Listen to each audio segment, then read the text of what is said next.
Hi guys, I'm Nasser. I'm a property investor, and today I'm going to give you a very short and sharp video that's going to really help you in trying to find the best deals for your property business and really in any sales situation.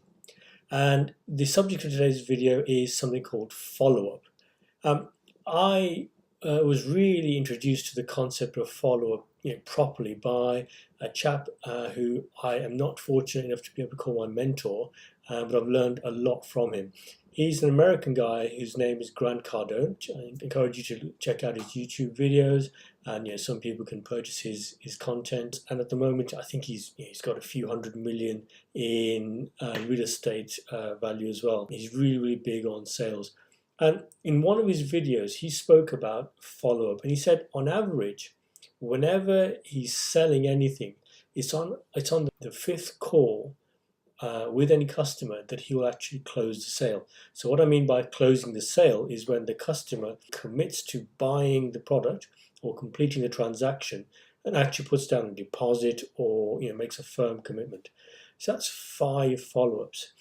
Now what that means in terms of property is that you could put in an offer of, let's say there's a property on sale for £250,000, and you put in a lower offer and it comes back and the person refuses.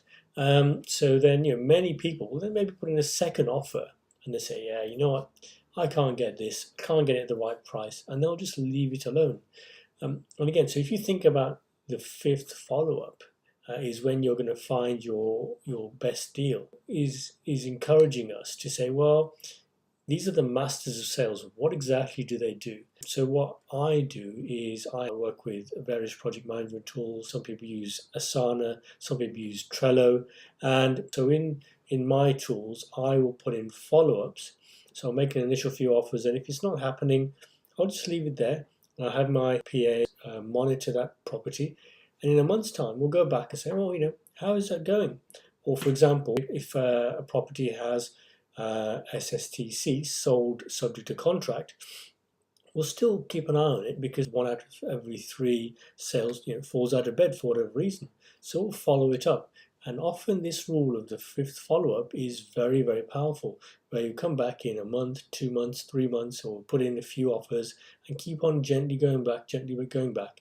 And often this gives very good results because people's circumstances change. And I think many people fail to understand is that if things don't go your way immediately, you just have to have a little bit of patience. It's by using these techniques that you develop what's called your sales pipeline or your sales funnel. We may have looked at a property 6 months ago. We made an offer, didn't work. A month later on, we're still following it, hasn't worked. And 6 months later on, the buyer, circumstances have changed. They want to sell very quickly. Now that property is prime for us, and we're looking for more property because we want to employ more investors into HMO deals. So it's by using this kind of technique that we find our best deals, and then we plug out builders and lettings agents into it to make a good package for other investors.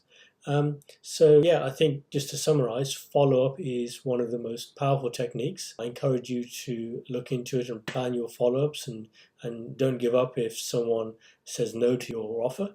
I hope you found this useful.